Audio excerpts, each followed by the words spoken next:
Welcome to Venky's voice channel. నేను మీ వెంకటేష్ని. Corona మొదటిసారిగా మన శరీరంలోకి ముక్కు ద్వారా లోపలికి ప్రవేశిస్తుంది. మన ముక్కు ఎప్పుడు తడిగా ఉండి శ్వాస తీసుకునే సమయంలో దుమ్ము ధూళి శరీరంలోకి లోపలి పోనీకుండా అడ్డుకుంటుంది. ఇలా అడ్డుకునేందుకు మ్యూకస్ అనే జిగట పదార్థం సహకరిస్తుంది. కరోనా వైరస్ మన శ్వాసరంధ్రాలను చేరాక తడిగా ఉన్న మ్యూకస్తో జతకట్టు. ప్రతి వైరస్లో జన్యు పదార్థం మరియు ప్రోటీన్ పదార్థం ఉంటుంది.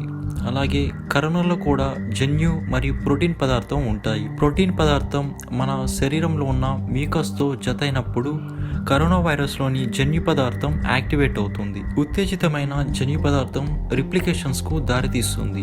దీని ద్వారా వైరస్ యొక్క సంఖ్య క్రమంగా పెరుగుతూ పోతుంది. కరోనా వైరస్ ఉన్న వ్యక్తి మాట్లాడినా, తుమ్మినా, దగ్గిన తుంపర్ల ద్వారా ఇది ఇంకొకరికి చేరుతుంది. ఇది క్రమంగా వాటి ప్రయాణం గొంతు ద్వారా తర్వాత ఊపిరితిత్తులను చేరుతాయి.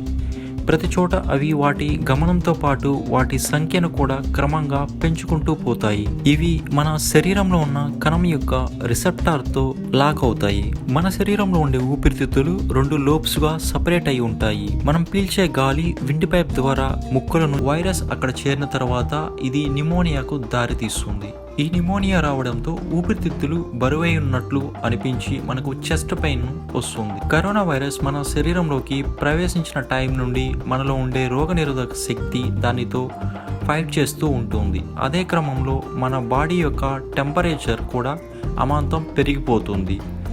దీని కారణంగా మనకు జ్వరం, జలుబు, దగ్గు, తలనొప్పి అనేవి కూడా వస్తాయి.